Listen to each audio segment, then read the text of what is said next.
எல்லாரும் எடுத்துக்கொள்வோம். உபாகம் புஸ்தகம் 8ஆம் அதிகாரம் 1 முதல் 10 வசனங்களை நான் வாசிக்கிறேன். நீங்கள் கவனிக்கும்படி கேட்கிறேன். நீங்கள் பிழைத்து பெருகி கர்த்தர் உங்கள் பிதாக்களுக்கு ஆணையிட்டு கொடுத்த தேசத்தில் பிரவேசித்து அதை சுதந்தரிக்கும்படி நான் இன்று உங்களுக்கு விதிக்கிற எல்லா கட்டளைகளின்படியும் செய்ய சாவதானமாக இருப்பீர்களாக. உன் தேவனாகிய கர்த்தர் உன்னை சிறுமைப்படுத்தும்படிக்கும் தம்முடைய கட்டளைகளை நீ கைக்கொள்வாயோ கைக்கொள்ள மாட்டாயோ என்று அவர் உன்னை சோதித்து உன் இருதயத்தில் உள்ளதை நீ அறியும்படிக்கும் உன்னை இந்த 40 வருஷம் அளவும் வனாந்தரத்தில் நடத்தி வந்த எல்லா வழியையும் நினைப்பாயாக.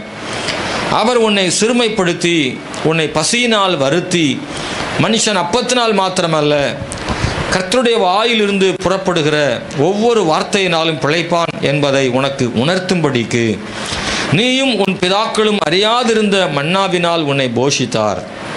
இந்த 40 வருஷமும் உன் மேலிருந்த வஸ்திரம் பழையதாய் போகவும் இல்லை, உன் கால் வீங்கவும் இல்லை. ஒருவன் தன் புத்திரனை சிட்சிக்கிறது போல உன் தேவனாகிய கர்த்தர் உன்னை சிட்சிக்கிறார் என்று நீ உன் இருதயத்தில் அறிந்து கொள்வாயாக. ஆகையால் உன் தேவனாகிய கர்த்தருடைய வழிகளில் நடந்து அவருக்கு பயப்படும்படிக்கு அவருடைய கற்பனைகளை கைக்கொள்ள கடவாய். உன் தேவனாகிய கர்த்தர் உன்னை நல்ல தேசத்திலே பிரவேசிக்க பண்ணுகிறார். அது பள்ளத்தாக்குகளிலும் மலைகளிலும் இருந்து புறப்படுகிற ஆறுகளும் ஊற்றுகளும் ஏரிகளும் உள்ள தேசம். அது கோதுமையும் வார்கோதுமையும் திராட்சை செடிகளும் அத்தி மரங்களும் மாதுளஞ்செடிகளும் உள்ள தேசம்.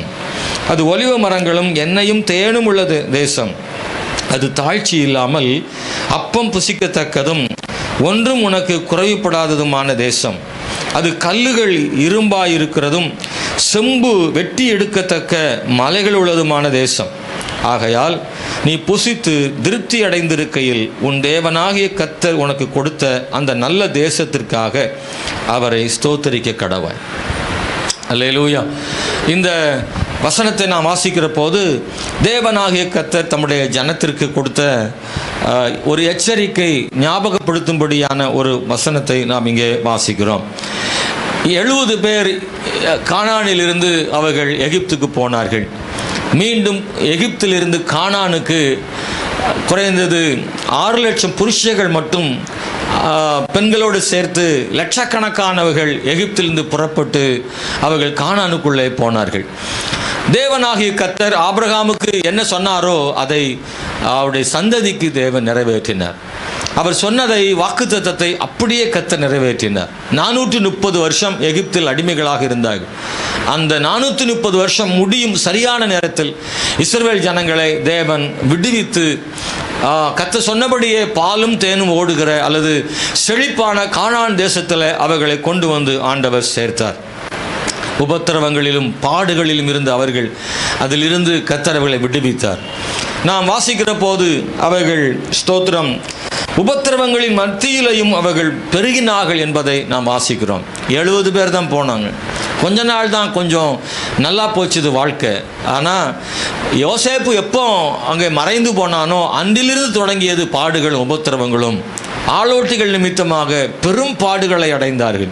ஆனால் அவங்க குறைஞ்சு போயிடல, அவங்க பெருகினார்கள். அவங்க சந்ததிகள் பெருகிட்டு அவர்கள் பலத்தவர்களும் ஆனார்கள். அவர்கள் ஆசீர்வதிக்கப்பட்டார்கள். பாருங்கள், அந்த பாடுகளும் உபத்திரவங்களும் அவர்களுடைய பெருக்கத்தை குறைச்சிடல, அவங்க பலத்தையும் குறைச்சிடல. எண்ணிக்கையில் லட்சக்கணக்கானவங்கள மாறிட்டாங்க, ஆனால் பலமும் இருந்தது. ஏன்னா மருத்துவச்சிகளே சொல்கிறாங்க, நாங்கள் போகிறதுக்கு முன்னாடி அவங்களே குழந்தைகளை பெற்றெடுத்துடுறாங்க அப்படின்ற அளவுக்கு பெண்கள் பலசாலிகளாக இருந்தார்கள், ஆண்கள் பலசாலிகளாக இருந்தார்கள். ஆண்டவர்களை ஆசீர்வதித்து வைத்திருந்தார்.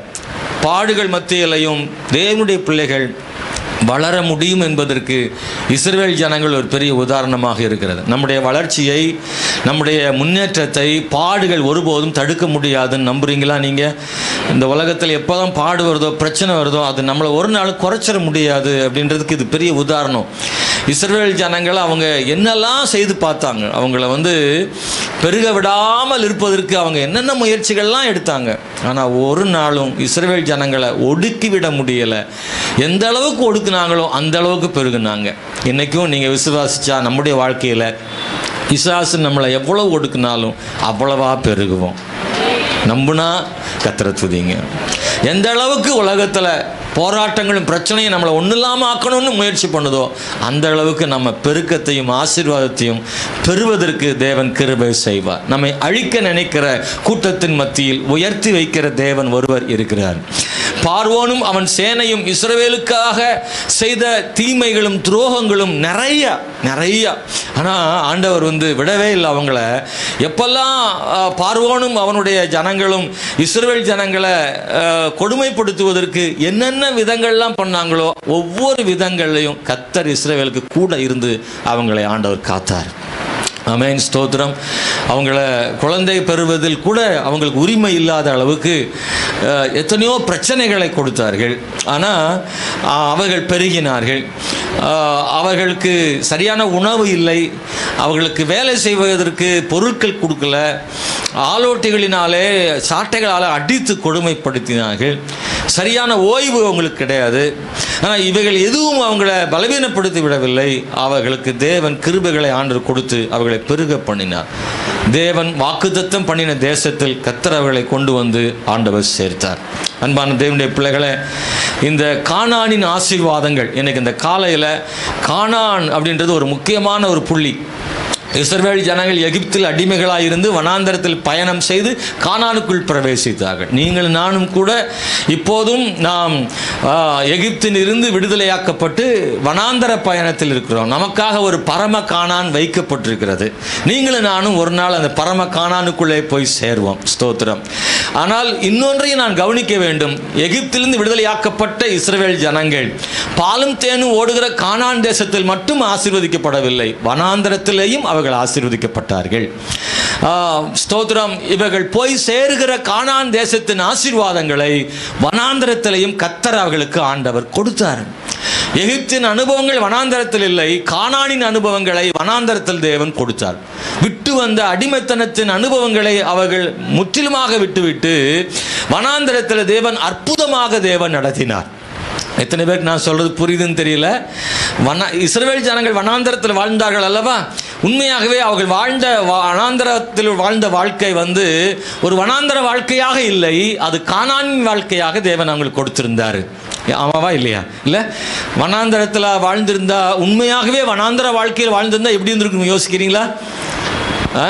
இஸ்ரவேல் ஜனங்கள் வனாந்தரத்தில் பயணித்து 40 வருஷம் வாழ்ந்தாங்கல்ல, அந்த வாழ்க்கை உண்மையாகவே வனாந்தரத்திலேயே அவர்கள் வாழ்ந்தார்களா அப்படின்னா அப்படி தெரியல. வனாந்தரத்தில் தான் வாழ்ந்தாங்க. ஆனால் வனாந்தரத்தில் வாழ்ந்த மாதிரியே இல்லாத அளவுக்கு கானானில் வாழ்ந்த மாதிரி அவங்களுக்கு ஒரு வாழ்க்கையை வனாந்தரத்தில் கொடுத்தாரு. அதுதான் கானானின் ஆசீர்வாதம். கானானில் போய்தான் கானானை அனுபவிக்க வேண்டும் என்பதில்லை, வனாந்தரத்திலேயே உனக்கு கானானின் ஆசீர்வாதங்களை தேவன் தருவார். உங்களுக்கு நம்பிக்கை இருக்கா? அன்பான தேவனுடைய பிள்ளைகளை, பரலோகத்தில் சென்றுதான் பரலோக வாழ்க்கை அனுபவிக்க வேண்டி என்பதில்லை, இந்த பூமியிலேயே அந்த வாழ்வை உனக்கு தர முடியும். உன் குடும்பம் ஒரு பரலோகம் போல, உங்களுடைய வாழ்வை ஒரு பரலோக சந்தோஷத்தை போல அனுபவிக்க முடியும். நேரடியாக பரலோகத்தின் சந்தோஷம் ஒரு நாள் வர இருந்தாலும் கூட இந்த உலகத்திலும் அதனுடைய ஆசீர்வாதம் கிடைக்கும். உன் வாழ்க்கைக்கு பிறகுதான் பரலோக நன்மை என்று கர்த்தர் உனக்காக தள்ளி வைக்காமல் இவ்வுலகத்திலும் உனக்கு பரலோக ஆசீர்வாதங்களை கொடுக்க போதுமான தேவனா இருக்கிறார். அல்லேலூயா. இயேசுவின் வருகைக்கு பின்போ மரணத்துக்கு பிறகுதான் பரலோகத்தின் சந்தோஷத்தை காண முடியும் என்று அல்ல, உண்மையாய் தேவனை சார்ந்திருக்கிற ஒரு மனிதன், அவரையே விசுவாசித்து வாழ்கிற மனிதன், தேவனுக்காக உண்மையாய் வாழ்கிற ஒரு மனிதனுக்கு இந்த பூமியிலும் பரலோகத்தின் ஒரு நிழலை கர்த்தர் காண்பிக்கிறார். இப்படித்தான் இருக்கும் பரலோகம், இப்படிதான் ஒரு பரலோகத்தில் சந்தோஷத்தை உனக்கு உண்டாயிருக்கும் என்பதை தேவன் வரப்போகிற ஆசீர்வாதத்தின் நிழலை உனக்கு முன்கூட்டி காண்பிக்கிறார். நிஜமான ஆசீர்வாதங்களின் நிழலை உனக்கு முன்கூட்டி கர்த்தர் காண்பிக்க விரும்புகிறார். அன்பான தேவனுடைய பிள்ளைகளை, இஸ்ரவேலுக்கு தேவன் கொடுத்த ஆசீர்வாதம் வரப்போகிற வாக்குத்தத்தத்தின் தேசத்தின் மகிழ்ச்சியையும் ஆசீர்வாதங்களையும் செழிப்பையும் இந்த வனாந்தரத்திலேயே கொஞ்சம் நிழலை அவர்களுக்கு ஆண்டவர் காண்பித்தார். நேரடியாக 100% கானானின் ஆசீர்வாதங்களை அவர்கள் பெற வேண்டியது இருந்தது. ஆனால் அதிலே கொஞ்சத்தை வனாந்தரத்திலே அவர்களுக்கு ஆண்டவர் காண்பித்தார். வனாந்தர வாழ்விலே அவங்க வாழ்ந்த போது நான் படிக்கும்போது ரொம்ப ஆச்சரியமா இருக்கும். ஆண்டவரை இதில் கூட சொல்லியிருக்கிறார் பாருங்களேன். 8ஆம் அதிகாரத்தில் கூட சொல்லும் பொழுது, ஆமென், ஸ்தோத்திரம், அங்கே உங்களுக்கு வாற்கோதுமை செடிகளும் அத்திமரங்களும் மாதுளம் செடிகளும் தேசமாக அது இருக்கும் சொல்லப்பட்டிருக்கிறது. அது மட்டுமல்ல, ஸ்தோத்திரம், அவர் உன்னை சிறுமைப்படுத்தி உன்னை பசியினால் வருத்தி மனுஷன் அப்பத்தினால் மாத்திரமல்ல கர்த்தருடைய வாயிலிருந்து புறப்படுகிற ஒவ்வொரு வார்த்தையினாலும் பிழைப்பான் என்பதை உனக்கு உணர்த்தும்படிக்கு நீ உன் பிதாக்களும் அறியாதிருந்த மன்னாவினால் உன்னை போஷித்தார். மன்னா என்பது இந்த பூமியில் கானானில் கூட கிடைக்காத ஒன்றாக இருந்தது. அப்படித்தானே?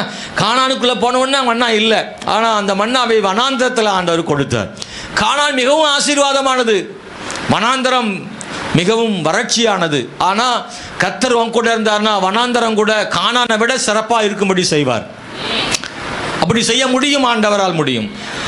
கானானில் தான் ஆசீர்வாதம் என்று எண்ணி விடாதிருங்கள். கானானை விட வனாந்தரத்திலும் கானானில் கிடைக்காதவைகளை கிடைக்க பண்ண போதுமான தேவனா இருக்கிறார். பாலும் தேனும் கானானில் கிடைக்கலாம், ஆனால் மன்னா கானானில் கிடைக்காது. ஆனால் மன்னாவை நீ எதிர்பாராத இடத்துல, உனக்கு சூழ்நிலையே சாதகமாக இல்லாத இடத்துல, எல்லாமே உனக்கு எதிராக இருக்கிற இடத்துல, நீ எதிர்பாராத பிரச்சனை உள்ள இடத்துல உனக்கு கானானில் கிடைக்காத உயர்வுகளை கூட வனாந்தரத்தில் கூட தர முடியும்.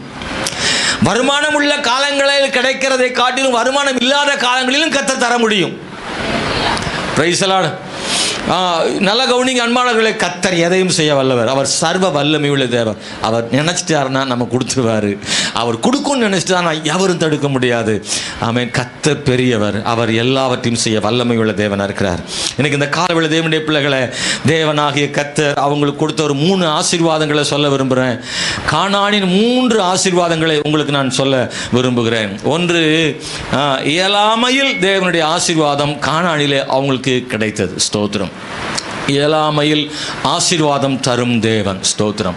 கானான் யோர்தானுக்கு இருந்து ஆரம்பிக்கிறது. அவங்க எங்கே கானானை சந்திக்கிறாங்கன்னா யோர்தானுக்கு முன்னாடி தான். யோர்தானின் இக்கரையிலும் அக்கறையிலும் அவர்களுக்கு கானான் ஆரம்பித்து விடுகிறது. ஆகவே யோர்தானை கடந்து கானானுக்குள்ளே பிரவேசிக்கிறார்கள். அன்பானவர்களே, கொஞ்சம் கொஞ்சமாக கானானை அவர்கள் சுதந்தரிக்கிறார்கள்.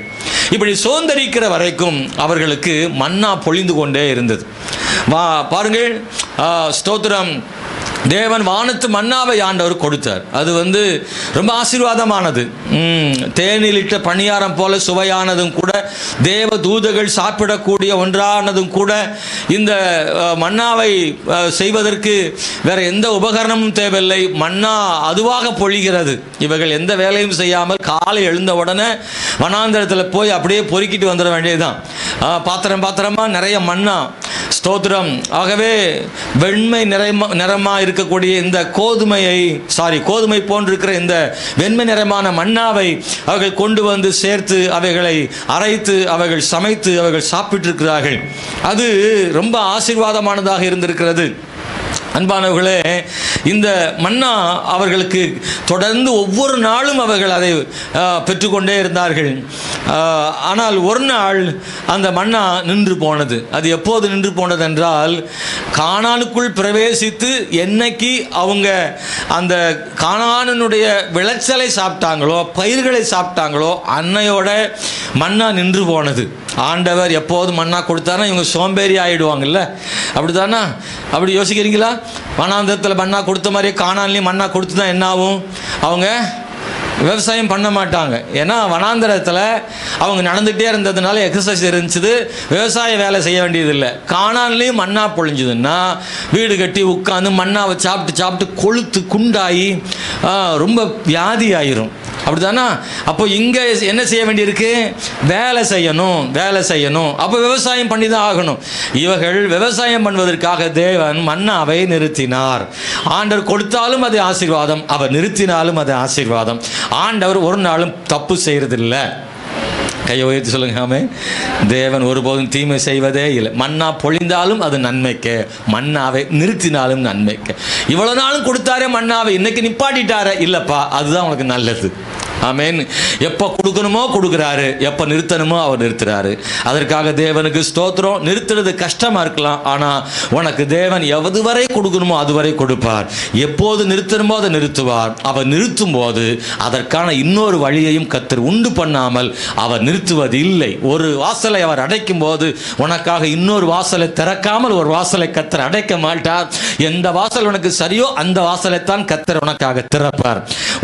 ஒருவேளை உனக்காக ஏற்கனவே திறந்த வாசல் போதும் என்று கர்த்தர் நினைத்தால் அப்போது அதை மூடுவார். அப்போது மூடும் போது உனக்காக இன்னொரு வாசல், அதை விட சிறந்த வாசலை உனக்காக தேவன் திறப்பார். அல்லேலூயா. நீ கேட்டிய மன்னா மன்னா மன்னா, இதே மன்னாதானா? காலையில மன்னா, மத்தியானம் மன்னா, ராத்திரி மன்னா, நீ இப்ப சாப்பிடு, சப்பாத்தி புரட்டெல்லாம் சாப்பிடுன்னு ஆண்டவர் கானான்ல கொண்டு வந்து விவசாயத்தில் கொண்டு இறக்கி விட்டார் பாருங்க. அப்படின்னா தேவன் ஒரு நாளும் தவறு செய்வதில்லை. சொல்லுங்களேன், கர்த்தர் ஒரு நாளும் அதை கூட சத்தமாக சொல்ல மாட்டேங்கிற. உங்கள் சத்தத்தை நான் ரொம்ப இதுவரை கேட்டதே இல்லை. சில இடங்கள்லாம் சத்தமாக பிள்ளைகளை சொல்ல சொன்னால் அவ்வளோ சத்தமாக சொல்லுது. விபிஎஸ்சில் வந்து பார்க்குறீங்களா, என்ன சத்தம்ன்றீங்க? சொல்லிட்டா போதும், உயிரோடு சொல்லுங்கன்னா போதும், உயிரோடு சொல்லிடும். நம்மக்கிட்ட சொன்னாலும் அதே சவுண்டு தான். சொல்லுவோமா? தேவன் ஏங்க சத்தம் வரமாட்டேங்குங்க. தேவன் ஒருபோதும் தீமை செய்வதில் சொல்லுங்களேன். எப்பா கொஞ்சம் வந்திருக்கு, கொஞ்சம் வந்திருக்கு. அல்லேலூயா. தீமை செய்வதும் இல்லை, தவறு செய்வதுமே இல்லை. நாம் நிறைய நேரம் மிஸ்டேக் பண்ணுவோம், தவறு பண்ணுவோம், செஞ்சுட்டு சொல்லுவோம், இதை செஞ்சுருக்கக்கூடாது, இதை சொல்லியிருக்கக்கூடாது, இப்படி நடந்திருக்கக்கூடாதுன்னு நம்ம நிறைய முறை நம்மளை வந்து நினச்சிருக்கோம். ஆனால் ஆண்டவர் ஒரு இடத்துல கூட ஒன்றை செய்துட்டு இதை நான் செஞ்சுருக்கக்கூடாது அல்லது தப்பு பண்ணிட்டேன் சாரி அப்படின்னு ஆண்டவர் ஒரு நாளும் சொல்கிறதில்ல. அவர் சரியாக தான் செய்கிறாரு. என் வாழ்விலும் கர்த்தர், உங்கள் வாழ்விலும் கர்த்தர் சரியான இதை தான் செய்கிறார். அவர் மிஸ்டேக் பண்ணலை, அவர் மிஸ்டேக் பண்ணலை. ஒருவேளை நீங்கள் விரும்பாத உங்கள் வாழ்க்கையில் நடந்திருக்கலாம், ஆனால் கர்த்தர் மிஸ்டேக் பண்ணலை, தவறு ஒருபோதும் செய்யலை. ஒருவேளை தவறாக இருக்கலாம், ஆனால் அது சரியாக மாற்றுவதற்கு கர்த்தர் போதுமானவர். சரியாக தேவன் நம்முடைய வாழ்வில் தவறுகள் இருந்தால் அதற்கு முழு காரணம் அவர் அல்ல, நானே காரணம். என் வாழ்வின் தவறுகளுக்கு யார் காரணம்? நான் ஆண்டவரை பழி போடவே முடியாது. இதுக்கெல்லாம் காரணம் ஆண்டவர் தான். அவர் கண்ணை மூடிக்கிட்டு இருக்காரு, அதனால தான் எனக்கு இப்படி பிரச்சனை அப்படின்னு அவர் மேலே பழி போட முடியாது. நீங்கள் எத்தனை பேர் நம்புறீங்களா? நான் அப்படி தான் சொல்லுவேன், ஆண்டவரே இதுக்கெல்லாம் உங்கள் மேலே தப்பு இல்லைப்பா, என் வாழ்வியில் உள்ள ஜெபக்குறைவாக இருக்கலாம், நான் செய்த தவறாக இருக்கலாம், ஆண்டவரே என் வாழ்வில் நடந்த காரியங்களுக்கு நானோ அல்லது குடும்பத்தாரோ காரணம் அப்படின்னு நான் என்னைக்கு நினைக்கிறேனோ அன்னைக்கு கர்த்தர் இன்னும் என்னை நேசிப்பார். என் வாழ்வின் தவறுகளுக்கும் பிரச்சனைகளுக்கும் கர்த்தர் ஒரு நாளும் காரணமாக இருப்பதே இல்லை, ஒரு நாளும் அவர் இருப்பதே இல்லை. எஸ்ரா ஜெபிக்கும் போது இப்படி ஜெபிக்கிறார், தேவனே நானும் என் தகப்பன் வீட்டாரும் பாவம் செய்தோம் சொன்ன. அலங்க இடிஞ்சு கிடக்கு, எல்லா பக்கமும் பிரச்சனை, ஜனங்களை இழந்திருக்காங்க, இஸ்ரேல் மக்கள் சிறைப்பிடிக்கப்பட்டு போயிருக்காங்க, கொடுமைகளை சகிச்சிருக்காங்க. ஆனால் இதுக்கெல்லாம் ஆண்டவரை ஏன் இப்படி நடந்தது? ஏன் உம்முடைய ஜனங்களை சிறைப்பிடிக்க அனுமதித்தீர்? ஏன் வீடுகளெல்லாம் இடிக்கப்பட்டது? ஏன்னா அலங்கம்லாம் இடிக்கப்பட்டிருக்கு, சூறையாடப்பட்டிருக்கிறது அப்படின்னு ஆண்டவர் மேலே பழிய போட வேண்டிய எஸ்ரா சொல்கிறாரு, ஆண்டவரே நானும் என் தகப்பன் வீட்டாரும் பாவம் செய்தோம். இதுக்கெல்லாம் காரணம் பரலோகத்தின் தேவன் அல்ல, இதுக்கெல்லாம் காரணம் இஸ்ரவேல் ஜனங்கள் தான் காரணம். நம்முடைய வாழ்வில் எப்பொழுதும் கர்த்தர் மேல் பழி போடாதபடி நானே காரணம், என் வாழ்வின் அனுபவங்கள் தான் காரணம். ஏதோ என் வாழ்விலே தேவனுக்கு விரோதமான ஏதோ ஒன்று தேவன் என்னை ஆசீர்வதிக்க விடாதபடி தடை செய்திருக்கிறது என்று தன்னைத்தானே ஒப்பு கொடுக்கிற ஒரு மனிதனுக்கு உயர்ந்த ஆசீர்வாதங்களை தேவன் கொடுக்க உண்மை உள்ள தேவனாக இருக்கிறார். எஸ்ராவை கொண்டே அந்த இடிக்கப்பட்டவர்களை கட்டுவதற்கு தேவன் கிருபை செய்தார். எவன் ஒருவன் தன் தவறுகளை உணர்கிறானோ அவனை வைத்து ஒரு ஆசீர்வாதத்தை ஆண்டவர் நிச்சயமாக தருவார். இன்னைக்கு இந்த கால வேளையில் தேவன் இயலாமையில் தேவனுடைய ஆசீர்வாதங்களை கர்த்தர் என்ன செய்கிறார்னா கொடுக்கிறார். இயலாமையில் நம்ம வாழ்க்கையில் சில நேரங்களில் இயலாமை வரும். கத்தட்ட இயலாமை இல்லை, ஆனால் நம்மக்கிட்ட இயலாமைன்னு ஒன்று இருக்குது. ஒரு இடத்துல என்னெல்லாம் செய்து பார்த்துட்டு கடைசி நம்மளால் முடியல அப்படின்ற ஒரு இடம் நம்மளோட வாழ்க்கை என்ன செய்யும், வரும். எவ்வளோ செய்து பார்ப்போம், ஆனால் கடைசியில் இதுக்கு மேலே ஒன்றும் முடியாதுன்னு நம்ம நினைக்கிறோம் பாருங்கள். அந்த ஒரு இடத்துலையும் தேவன் நமக்கு ஒரு ஆசீர்வாதத்தை ஆண்டவர் கொடுக்க முடியும். நம்முடைய இயலாமைகளில் உதவி செய்கிற தேவன் நம்முடைய தேவனாக இருக்கிறார். அல்லேலூயா. எந்த இடம்னா முடியாத போது, ஏன்னா வனாந்தரத்தில் எதுவும் இயலாது, அங்கே தண்ணீர் இல்லை, குடிப்பதற்கே தண்ணீருக்கு யோசித்த போது கத்தர் கண்மலையும் தண்ணீரை கொடுத்தாரு. இப்போது விவசாயம் செய்கிற அளவுக்கு ஒரு இடத்துலையும் அவங்க இருக்கலை. திடீர்னு இருப்பாங்க, திடீர்னு போயிடுவாங்க. அப்போ பயணத்திலே இருக்கும்போது என்ன விவசாயம் பண்ண முடியும், என்ன உழைப்பு செய்ய முடியும், எதுவுமே முடியாது, இயலாது அப்படின்ற இடம் இருக்குல்ல, அங்கே கத்தர் வானத்தை திறந்து மன்னாவை கொடுக்கிறார். இயலாமையை கத்தர் புரிந்து கொள்ளுகிறார். உங்கள் இயலாமைகளை தேவன் அறிந்து கொள்ளுகிறார். என்னால் முடியாதுன்ற இடம் வரும்போது தேவன் ஒரு காரியத்தை கட்டாயம் நமக்காக செய்வார். கையை தட்டி கத்தரை துதிக்கிறீங்களா? என்னால் முடியாதுன்னு வரும்போது தேவன் எனக்காக ஒன்றை செய்வார், நம்புறீங்களா? ஆமென், ஸ்தோத்திரம். அன்பானவர்களே, இது சத்தியம். அது உங்களால் முடியாதுன்ற ஒரு இடம் வரும் பொழுது தேவன் ஏதோ ஒன்றை உங்களுக்கு செய்வார். கத்தர் நம்பி இருந்தார். அப்பா ஒரு இடத்துல போய் உட்கார்ந்துட்டு பெருமூச்சு விட்டுட்டு என்னால் இதுக்கு மேலே முடியலப்பா அப்படின்னு வர்றீங்கல்ல, அந்த இடத்துல கத்தர் நமக்காக ஒன்றை நிச்சயமாக செய்வார். மகனே, நீ வனாந்தர பயணத்தில் இருக்கிறாய், உன்னால் செய்ய இயலாது, இதுதான் உன்னுடைய சூழ்நிலை, இதுதான் உன் குடும்பம், இதுதான் உன்னுடைய பிள்ளைகள், இதுதான் உன்னுடைய நிலைமை, இவ்வளவுதான் உனக்கு பலன் இருக்கு, இவ்வளவுதான் உனக்கு பணம் இருக்கு, இவ்வளவுதான் உனக்கு படிப்பு, இவ்வளவுதான் உன்னுடைய சத்துவம், இவ்வளவுதான் உன்னுடைய வருமானம், இவ்வளவுதான் உனக்கு முடியும், இதுக்கு மேல உன்னால முடியாது அப்படின்றத நீ சொல்லாமலே கத்தருக்கு தெரியும். எனவே தான் ஆண்டவரே, நீ கேட்கும் முன்பதாகவே கத்தர் உனக்கான ஒரு திட்டத்தை ஆண்டவர் வைத்திருக்கிறார், உனக்காக ஒரு நோக்கத்தை ஆண்டவர் வைத்திருக்கிறார். கத்தருடைய முகத்தை மாத்திரம் நோக்கி பார்த்து அவரை முறுமுறுக்காமல், அவர் மேல் கோபப்படாமல், உன்னுடைய வாழ்வில் இருக்கிற கஷ்டங்களையே சொல்லி சொல்லி நீ புலம்பிக் கொண்டிராமல், உன் கஷ்டங்களை அறிந்த உன் தேவனுக்கு முன்பாக உன்னை தாழ்த்தி ஒப்பு கொடுத்து உண்மையா இருப்பாயானால் உனக்காக ஏற்கனவே ஒரு திட்டத்தை கத்தர் வச்சிருக்கிறாரு.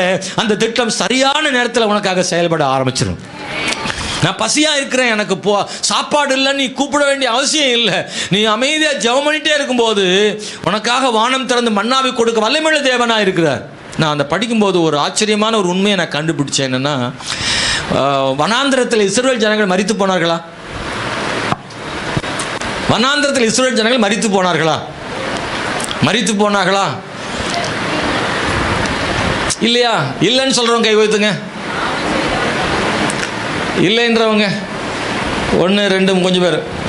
வனாந்தரத்தில் இஸ்ரவேல் மரித்து போனார்கள்ன்றவங்க, ஆமா மரித்து போனார்கள். நிறைய பேர் இறந்துட்டாங்க. ஏன்? அவர்கள் தேவனுக்கு விரோதம் முறுமுறுத்ததுனால, பாவம் செய்ததுனால, கன்று குட்டியை வழிபட்டதுனால, இப்படி நிறைய கர்த்தருக்கு விரோதமாக செய்த தவறுகளினாலே இஸ்ரவேல் ஜனங்கள் வனாந்தரத்தில் அங்கே முழுவதுமாக அழிக்கப்பட்டார்கள். 2 பேர் தான் எகிப்தில் புறப்பட்டதில் 2 பேர் தான் கானானுக்கு போனது. மீதி புறம் வழியில் பிறந்த பிள்ளைகள் தான், அவங்க தான் போனாங்க கானானுக்கு.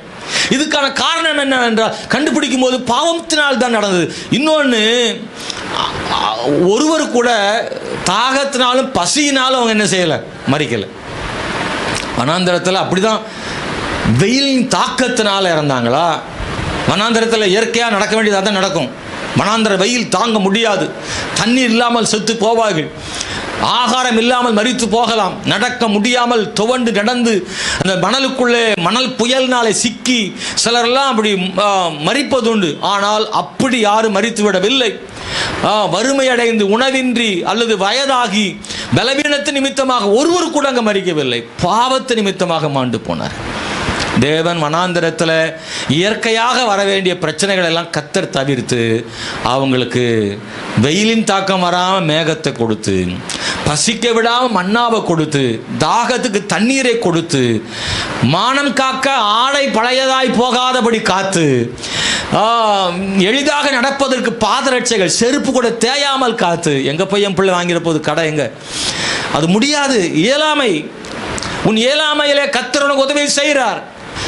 ஆமென். எப்பெல்லாம் உன் இயலாமை வருகிறதோ கர்த்தர் உனக்காக ஒரு காரியம் செய்ய வல்லமையுள்ள தேவனாக, இயலாமைகளில் உதவி செய்கிறவன், முடியாத சூழ்நிலைகளில் உதவி செய்கிற கர்த்தர் நம்முடைய தேவன்.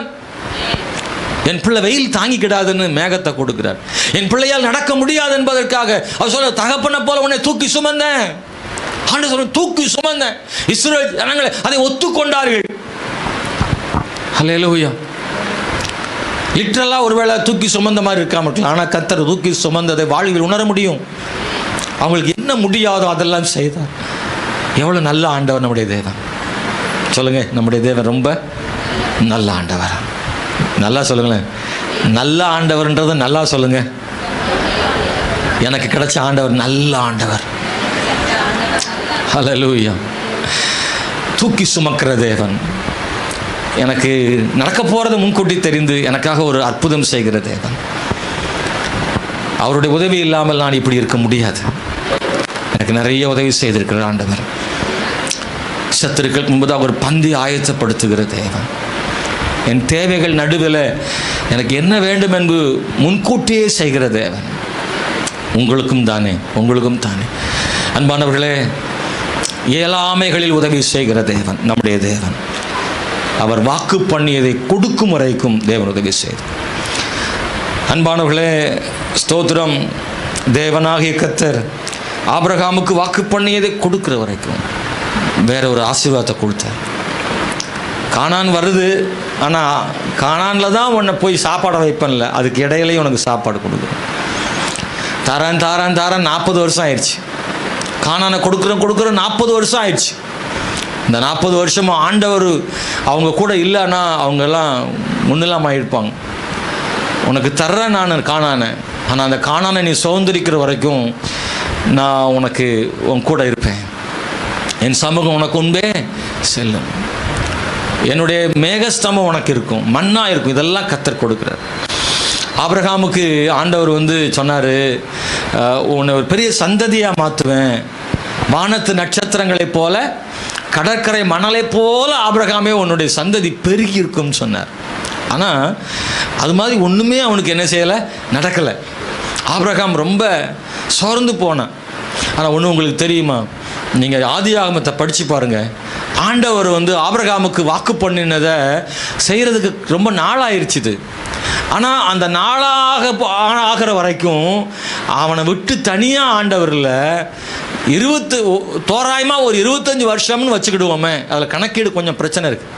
ஆனால் ஒரு 25 வருஷம்னு நம்ம வச்சுக்கிட்டா கூட அந்த 25 வருஷமும் ஆண்டவர் அவனை சந்திக்காமல் இருந்தால் அவன் ரொம்ப சோர்ந்து போயிருப்பான். ஆபிரகாம் தன்னுடைய வாழ்விலே தேவன் கொடுத்த அந்த விலையேற ஆபிரகாமுக்கு தேவன் சொன்ன அந்த வாக்குத்தத்தத்தை அவன் அடையும்படி அவனுக்காக ஆண்டவர் கொடுக்கிற நாள் வரைக்கும் ஆண்டவர் அவனை அப்பப்ப சந்திச்சு அவனை தைரியப்படுத்திட்டே இருந்தார். ஆண்டவர் சொல்லி 1 வருஷம் ஆயிடுச்சு, ஒன்றும் நடக்கலன்னு அவன் சோரும் போது ஆண்டவர் அவனுக்கு வந்துடுறார், அவனுக்கு தரிசனமாகிறார். ஆபிரகாமை நீ கவலைப்படாதன்னு சொல்றாரு, நான் உனக்கு சொன்னதை செய்வேன்னு சொல்றாரு, நான் உனக்கு கேடகம் மகா பெரிய பலனுமா இருக்கிறேன்னு சொல்றாரு. ஆதியாகம் 14 லோத்துவுக்காக அவன் செய்கிற யுத்தத்தில் அவனுக்கு வெற்றி ஆண்டவர் கொடுக்கிறார். வெறும் 318 பேர் தான், ஒரு பெரிய வெற்றி கர்த்தர் கொடுக்கிறார். ஆதியாகம் 15 அவர் அவனுக்கு தரிசனமாகி கர்த்தருடைய வார்த்தையை கொடுத்து, நீ பயப்படாதே, நான் உனக்கு கேடகமாக இருக்கிறேன், மகா பெரிய பலனாக இருக்கிறேன்னு சொல்றார். ஆதியாகம் 17 மறுபடியும் அவனை சந்திக்கிறார், அவனோடு உடன்படிக்கை பண்றார். 99 வயசுல அவனுக்கு உடன்படிக்கை பண்றார். ஆதியாகம் 18 மறுபடியும் தரிசனமாகிறார். மம்ரே சமபூமியில அவன் அப்பமும் இறைச்சியும் அவருக்கு கொடுக்கிறான். லோத்துவை காப்பாற்ற போகும்போது கர்த்தரவனை சந்திக்கிறாரு. அடுத்து சொல்றார், நீ வரும்போது உனக்கு ஒரு குமாரன் இருப்பான், உற்பத்தி திட்ட காலத்தில் இருப்பான்னு சொல்லி அவனுக்கு தைரியப்படுத்துகிறார். அன்பான தேவனுடைய பிள்ளைகளை, ஜபமும் நடக்கிறது. அற்புதத்தின் மேல் விசுவாச குறைவு அவனுக்கு ஏற்பட்டது, ஆனால் கர்த்தர் மேல் ஒரு நாள் விசுவாச குறைவு அவனுக்கு ஏற்பட்டதே இல்லை. அப்படிதானா? சோர்ந்து போனான்.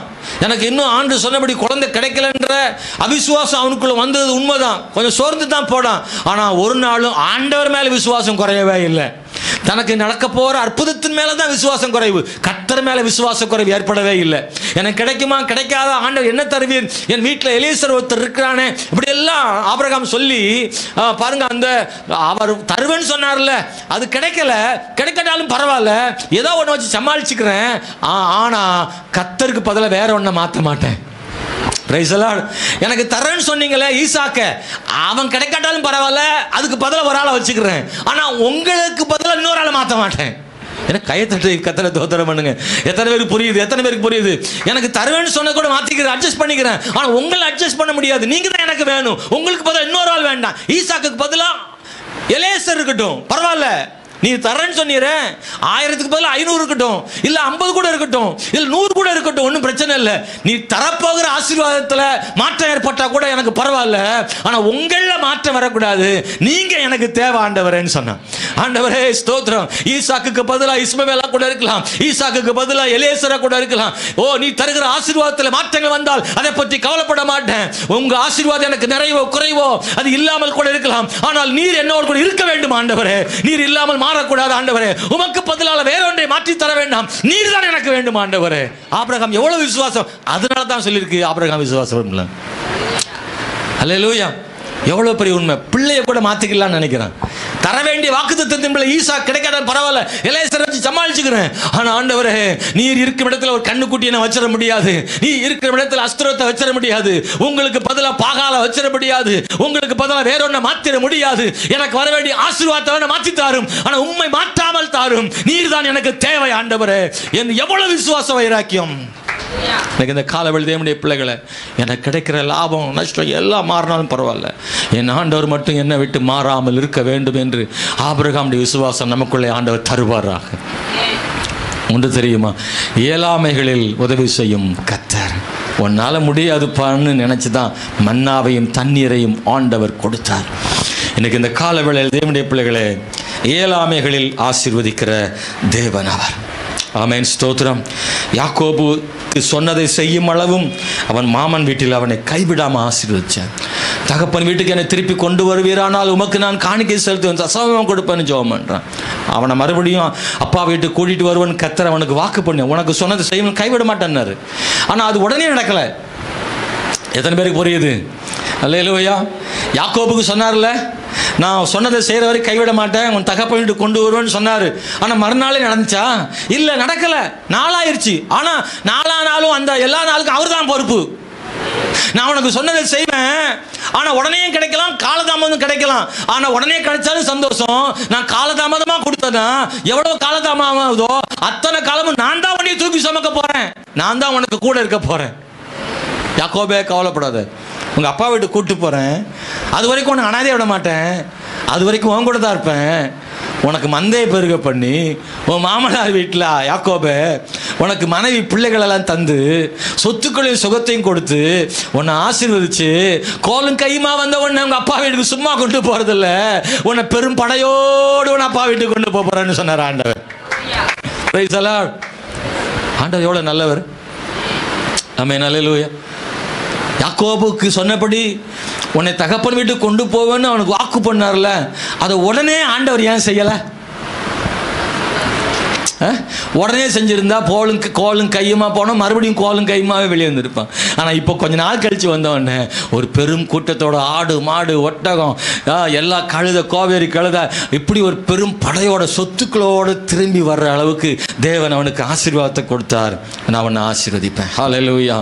யோசேப்புக்கு சொன்னதை செய்யும் அளவும் யோசேப்பை கர்த்தர் கைவிடவில்லை. இல்லை, யோசேப்பை நான் உன்னை சிங்காசனத்தில் உட்கார வைப்பேன்ற மாதிரி ஒரு சொப்பனத்தை அவர் கொடுத்தார் யோசேப்புக்கு, நான் உன்னை உயர்த்துவேன்னு. ஆனால் உடனே அது நடக்கலை. ஆனால் எல்லாமே எதிராக நடந்துச்சு. குழியில் போட்டாங்க, விற்றாங்க, தேவையற்ற பழி அவன் மேலே வந்து சிறைக்கு போனால் இதெல்லாம் நடந்துச்சு. ஆனால் ஒன்று புரிஞ்சுக்கணும் பாருங்க, ஆண்டவர் சொன்னபடி எல்லா கதிர்களும் அவனை வணங்கும்படி, நட்சத்திரங்கள் சூரியனும் சந்திரனும் அவனை வணங்கும்படி ஒரு சொப்பனம் கண்டால, இதெல்லாம் அவனை ஒரு உயர்வான இடத்துக்கு கொண்டு போய் வைக்கிற மாதிரி தான் அர்த்தம். ஆனால் அப்படியெல்லாம் எதிர்பார்த்தா நடக்கிறதே வேற. ஆனால் உன்னை கவனிக்கணும், ஆண்டவர் சொன்னதை செய்வார், ஆனால் செய்கிற வரைக்கும் ப்ராசஸ் ஒரு மாதிரி போய்கிட்டே இருக்கு. ஆனால் இது எல்லாத்துலேயும் ஆண்டவர் வந்து அவனோடு கூட இருந்தார், அவனோடு கூட இருந்தார். இல்லை, அப்படித்தானா? பாருங்க, அவர் சொன்னதை செய்கிற வரைக்கும் அவனை இடையில கைவிடவே இல்லை. குழியில் போட்டாலும், குழியில் எதுக்கு போட்டதுன்னா அவனை கொல்றதுக்கு. ஆனால் ஆண்டவர் கூட இருந்ததுனால அவனை வெளியே கொண்டு வந்துட்டார். அவனை பழி போட்டாங்க சிறையில், அவன் செய்த குற்றத்திற்கு அவனை கொன்றிருக்க வேண்டும். அப்படிதான் அவனை பழி. அவன் தப்பு செய்யலை, ஆனால் அவன் மேல் சாற்றப்பட்ட அந்த குற்றச்சாட்டுக்காக மரண தண்டனை கொடுத்துருப்பாங்க. அவன் ஒரு அடிமையானவனுக்கு என்ன செஞ்சாலும் யாரும் கேட்க போறது இல்லை. அவனுக்காக வழக்காடி வாதாடுறதுக்கு ராஜாவிட்ட போறதுக்கோ அன்னைக்குள்ள நியாயாசனத்துக்கு போய் கேட்டு அவனை ஜாமீன் எடுக்கிறதுக்கு காப்பாத்துறதுக்கு யாரும் இல்லை. அவனை கொன்னா யாரும் கேட்க போறது இல்லை. அந்த அதிகாரம் அரண்மனைக்கு உண்டு, போத்திபாருக்கு உண்டு. ஆனாலும் அப்படி அவன் செய்யாதபடிக்கு யோசேப்பை காத்து சிறையிலிருந்து வெளியே கொண்டு வந்தார்னா கர்த்தர் யோசேப்போடு இருந்தார் தானே. ஆண்டவனுக்கு சொன்னது வேணா கிடைக்காம நாளா இருக்கலாம். ஆண்டவர் சொன்னாரு இன்னும் கிடைக்கல நீ நினைக்கலாம். ஆனா கர்த்தர் சொன்னது உனக்கு கிடைக்காம இருந்தாலும் கர்த்தரே உனக்கு கிடைச்சிருக்காரு மகளே. அவர் உன்னோடு கூட இருக்கிறாரு. அவர் சொன்னதை கிடைக்கிற வரைக்கும் அவர் உன்னை கைப்பிடிச்சு நடத்தி காப்பாற்றி உன்னை போஷிப்பதற்கு அவர் போதுமான தேவனா இருக்கிறார். அதை மறந்துடக்கூடாது. அன்பானவர்களே, ஸ்தோத்திரம். எனக்கு இந்த கால வேளையில் நீங்கள் உன்னை புரிந்து கொள்ள வேண்டும். தேவன் நம்முடைய இயலாமைகளிலும் உதவி செய்யும் அற்புதம் செய்கிற தேவன். இதுதான் கானானின் ஆசீர்வாதம். ஹல்லேலூயா. ரெண்டாவது நான் சொல்றேன், இல்லாமையில் தேவனுடைய ஆசீர்வாதம் ஆண்டவர் தர்றார். எனக்கு சில நேரங்களில் நான் தூங்கிக்கிட்டு இருக்கும்போது ஒரு பிரசங்கத்தை ஆண்டவர் எனக்கு தருவார். ஒரு 2 நாளைக்கு முன்னாடி தூங்கும் போதே ஒரு பிரசங்கம் ஓடிட்டே இருந்துச்சு. அதான் அந்த பிரசங்கம். 3 வார்த்தையை என் செவிகளில் கர்த்தர் கொடுத்தார். இயலாமைகளில் தேவ ஆசீர்வாதம் தருகிறவர், இல்லாமைகளிலும் தேவ ஆசீர்வாதம் தருகிறவர், 3 இருக்கிறதுல தேவ ஆசீர்வாதம் தருகிறார். இந்த 3 வார்த்தையை காதல அது கேட்டுச்சு. நான் காலையில் எழும்பின உடனே அந்த வசனத்தை, அந்த வார்த்தைகளை வச்சு பைபிளை தேடினா வசனத்தையும் கர்த்தர் கொடுத்தாரு. சபைக்கு தேவைன்றதுனால கர்த்தர் உங்களுக்கு தீர்க்க தரிசனமாக சொல்லியிருக்காரு. கர்த்தரை மட்டும் உறுதியாக பிடிச்சிக்குவாங்க. உங்களுக்கு ஆண்டவர் தருவேன்னு சொன்னது இன்னும் கிடைக்காம இருக்கலாம். ஆனால் கர்த்தர் உங்கள் கூட இருக்கிறாரு. அதை கிடைக்கிற வரைக்கும் அவர் தான் உங்களுக்கு பொறுப்பு. அவர் உங்களை நடத்துவார். அவர் கைவிட மாட்டார். அது கிடைக்கிற வரைக்கும் அந்த கிடைக்கிற ஆசீர்வாதத்துக்கு நேராக நம்மளை கொண்டு போய் சேர்க்கிறது அவர் தான். கானான் கிடைக்கிறதுக்கு நாட்கள் ஆகலாம். ஆனால் கானான்களை கொண்டு சேர்க்கிற வரைக்கும் அவர் தான் பொறுப்பு. மன்னா தருவார், தண்ணீர் தருவார், பாதை காட்டுவார், செங்கடலை பிளந்து விடுவார், எரிகோ கோட்டையில் உடைப்பார், யோர்தான் நதியை பிளப்பார். இதெல்லாம் உனக்கு தேவை, பிரச்சனை இல்லை. அவரே பார்த்து கொள்வார். சொன்னவர் சொன்னபடி செய்ய வல்லமையுள்ள தேவன். நம்முடைய வாழ்விலும் இதுபோல் அனுபவங்கள் நிறைய வரும். ஆனால் கர்த்தர் நம்மளை விட்டுற மாட்டார்னு மட்டும் நம்புங்க. ரெண்டாவது சொல்றேன், இல்லாமையில் தேவனுடைய ஆசீர்வாதத்தை ஆண்டவர் கொடுக்கிறாரு. அன்பானவர்களே, ஸ்தோத்திரம். ஆதியாகமம் 17ஆம் அதிகாரம் 8வது வசனத்தை நீங்கள் படிக்கும்படி கேட்கிறேன். ஸ்தோத்திரம். ஆதியாகமம் 17ஆம் அதிகாரம் 8வது வசனம். பரதேசியாய் தங்கி வருகிற கானான் தேசம் முழுவதும் உனக்கு உன் பின்வரும் சந்ததிக்கும் நித்திய சுதந்திரமாய் கொடுத்து நான் அவளுக்கு தேவனாய் இருப்பேன் என்றார். இல்லாமையில் ஆசீர்வதிக்கிற தேவன்.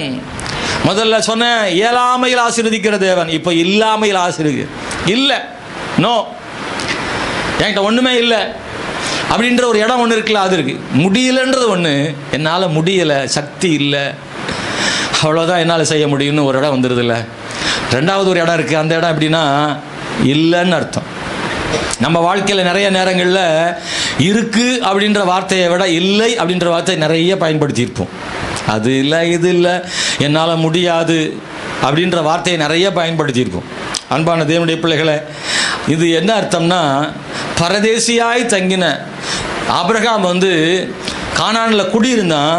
ஆனால் நிரந்தரம் கிடையாது, வீடு கிடையாது, கூடாரங்களில் குடியிருந்தான், சுற்றிட்டே இருந்தான். இஸ்ரவேல் ஜனங்களும் பரதேசிகளாக வனாந்திரத்தில் பயணம் செய்துட்டே இருந்தாங்க. நிரந்தரமான ஒரு இடம் இல்லை, நிரந்தரமான ஒரு வீடு இல்லை, இங்கே தான் இருக்கிறன்னு ஒரு அட்ரஸும் கிடையாது. அப்படிப்பட்ட நிரந்தரமற்றவர்களை பார்த்து தான் பரதேசின்னு சொல்லியிருக்குல்ல. பைபிள் நம்மளையும் பரதேசின்னு சொல்லியிருக்கு.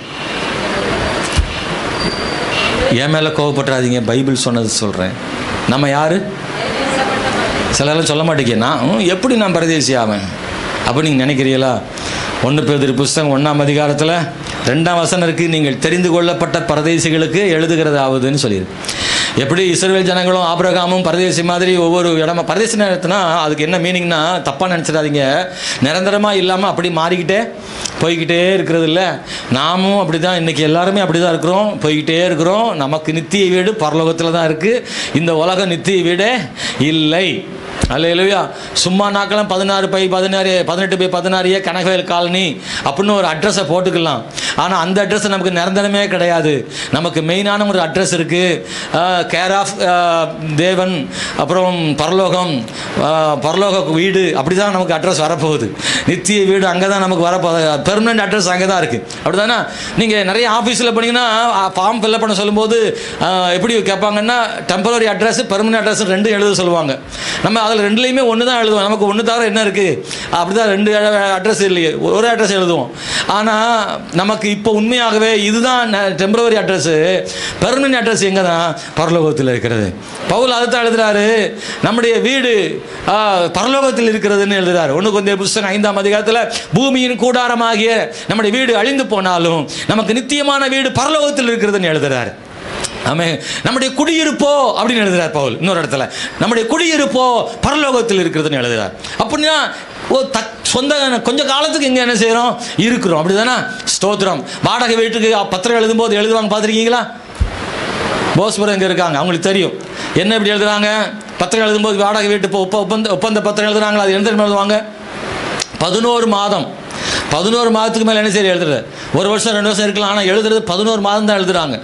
ஆனால் கூட அந்த வீட்டில் நம்ம எக்ஸ்டெண்ட் பண்ணிகிட்டே இருந்துக்கலாம். ஆனால் 11 மாதம் தான் எழுதுவாங்க, அதுக்கு மேலே எழுதுறது இல்லை. ஸ்தோத்திரம். நமக்கு இந்த உலகத்தில் அப்படி தான். எப்போன்னு தெரியாது, இயேசு எப்போ வருவாருன்னு தெரியாது. கொஞ்ச காலம் இயேசுவோடு கூட நித்தியத்தில் வாழ போகிற ஒரு உலகம் நமக்குன்னு ஒன்று இருக்குது. அன்பான தேவனுடைய பிள்ளைகளே, ஒன்றும் இல்லாவிட்டாலும் ஆபிரகாமே, நீ பரதேசியாய் சுற்றின இந்த இடத்த உன் சந்ததிக்கு நித்தியமாக தரப்போற, கானானை தரப்போறேன்னு சொன்னார். ஆமென். வனாந்தரத்தில் பரதேசிகளாய் சுற்றி திரிந்து இஸ்ரவேல் ஜனமே, நீங்கள் மச்சிப்பா வீட்டிலே குடியிருந்து கானானை சுதந்தரிக்க போறீர்களே. இல்லாமையில் ஆசீர்வதிக்கிற தேவன் உனக்கு இல்லை என்ற இடம் மாறி இருக்கிறது என்ற இடத்துக்கு கர்த்தர் கொண்டு வருகிற தேவன், இல்லாமையில் ஆசீர்வதிக்கிற தேவனாக இருக்கிறார். அன்பானவர்களே, ஸ்தோத்திரம். அன்பானவர்களே, ஒன்றும் இல்லாவிட்டாலும் தேவன் உதவி செய்கிறவர். வாக்குத்தத்தப்பட்ட தேசத்தை கானானை கர்த்தர் கொடுக்கிற தேவனாக இருக்கிறார். இந்த தேசம் எப்படிப்பட்ட தேசம்? இஸ்ரவேலுக்கு பாருங்க 2 விதமான வாழ்க்கை இருந்துச்சு. ஒன்று எகிப்தின் அடிமைத்தன வாழ்க்கை, இன்னொன்று வனாந்தரத்தில் சுற்று வாழ்க்கை. அப்படித்தானே? எகிப்தில் அங்கே தான் இருந்தாங்க, ஆனால் அதுவும் ஆசீர்வாதம் இல்லை.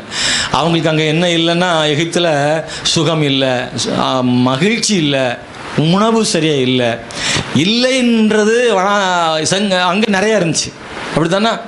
அவங்களுக்கு தைரியம் இல்லை, எப்போ பயந்துட்டே இருக்கணும். அப்படிதான் இல்லைன்ற வாழ்க்கை தான் எகிப்தில் வாழ்ந்து கொண்டிருந்தார்கள். அப்புறமா வனாந்தரத்துலேயும் அப்படி தான் வாழ்ந்தாங்க. என்ன இல்லை? தண்ணி இல்லை, சாப்பாடு இல்லைன்னு சொல்ல அவங்களுக்கு எல்லாமே கர்த்தர் கொடுத்தாரு. ஆனால் இல்லைன்னு சொல்லிட்டு இருந்தாங்க.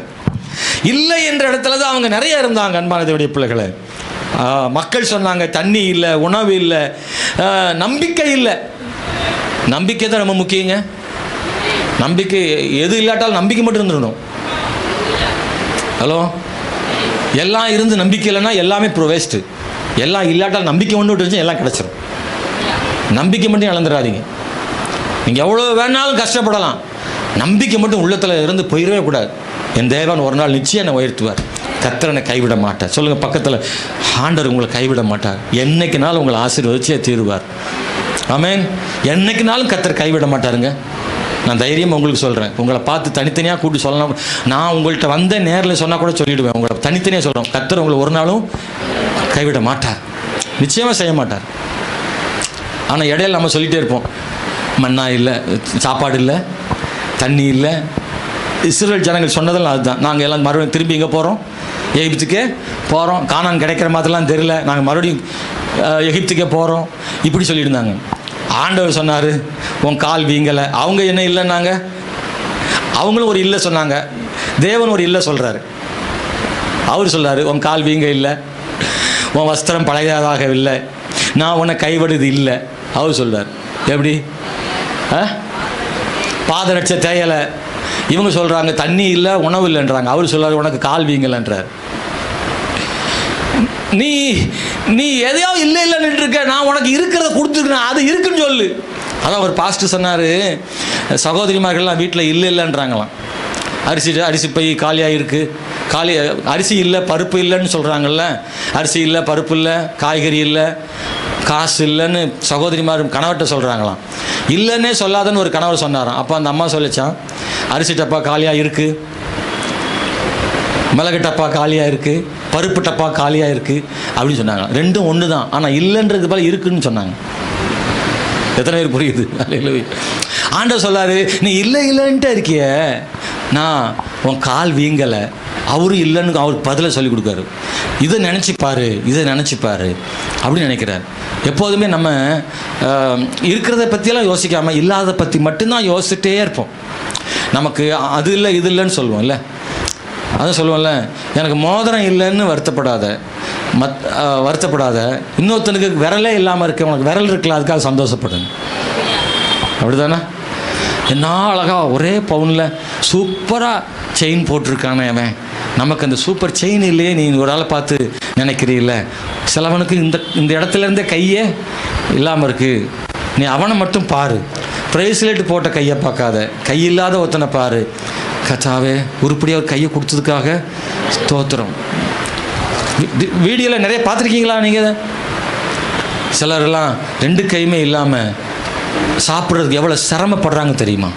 சிரமப்படுறாங்க.